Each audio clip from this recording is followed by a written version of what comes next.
Hello and welcome to xCellento. In today's video, we'll tell you about the most incredible one-man last stands in history. So we'll see how throughout history, some brave people have stood alone in the face of overwhelming odds. Taking on entire armies in the last stand has always been regarded as a one-way ticket to immortality, and 9 of them made this list because of it. These are history's most daring one-man last stands. So without further ado, let's get started. Number 9. Frank Buckles. One man stood out among the 4,734,991 men who enlisted in World War I. This man has fought for what is rightfully theirs, a tribute in Washington, D.C., honoring the 116,561. Frank Buckles is now a century and a half old. Frank Buckles was a member of the Carpathia, a ship that served as a troop ship for the United States during World War II and was later famous for rescuing passengers from the Titanic. Frank Buckles was a determined individual who wanted to be part of the action in France. He was kidnapped by the Japanese and imprisoned in a POW camp for 2 years. Buckles has been fighting for this memorial for years, and despite senators and presidents recognizing him, his dream has yet to be realized. Frank Buckles was one of only 7 World War I veterans still alive in 2006, and it is feared that without his constant battle, this may never happen. Number 8. Anibal Milhais 1895 to 1970. Soldier Millions, as he was known, was the most decorated Portuguese soldier of World War I. His nickname came from the fact that he was said to be worth 1,000,000 men. During Operation Georgette Milhais, a single machine gun held off 2 German assaults by laying down heavy fire, killing hundreds of Germans. Despite being under heavy fire, he managed to cover the retreat of the Portuguese and Scots. He stood at his post and fired in all directions until he ran out of ammunition. Finally, the Germans decided to go around his position, and Milhais found himself 3 days behind enemy lines. He rescued a Scottish major from a swamp with only his machine gun, and the 2 made it to Allied lines. A few months later, standing alone with his Lewis gun, Soldier Millions held off another German assault, allowing a Belgian unit to retreat safely to a secondary trench with no casualties. Number 7. The Lone Viking on Stamford Bridge. During the Viking invasion of England's eastern coast in 1066, one man's epic last stand earned him a place in history.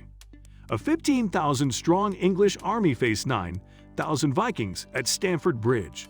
A lone berserker, whose name has been lost to the ages, fortified himself at the bridge and slaughtered over 40 Englishmen, giving the rest of the Vikings time to regroup.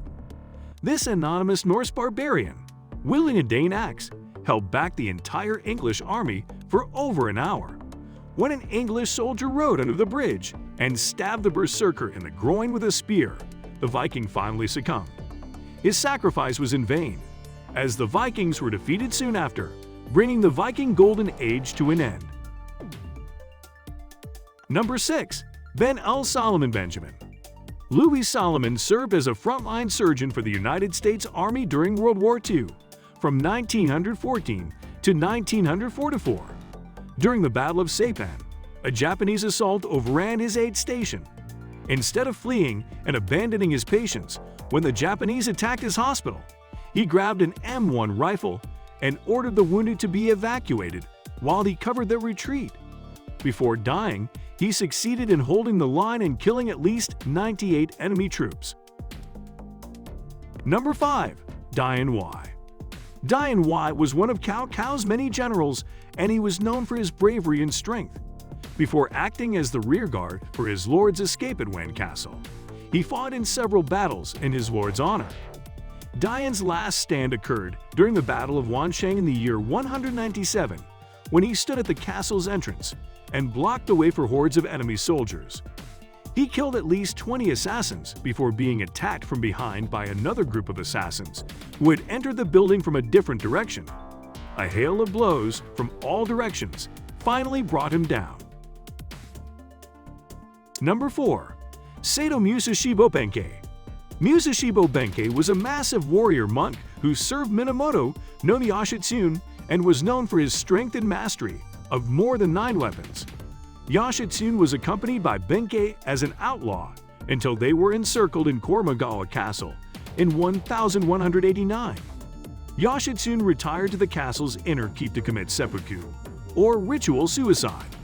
To protect his master, Benkei fought on the bridge in front of the main gate.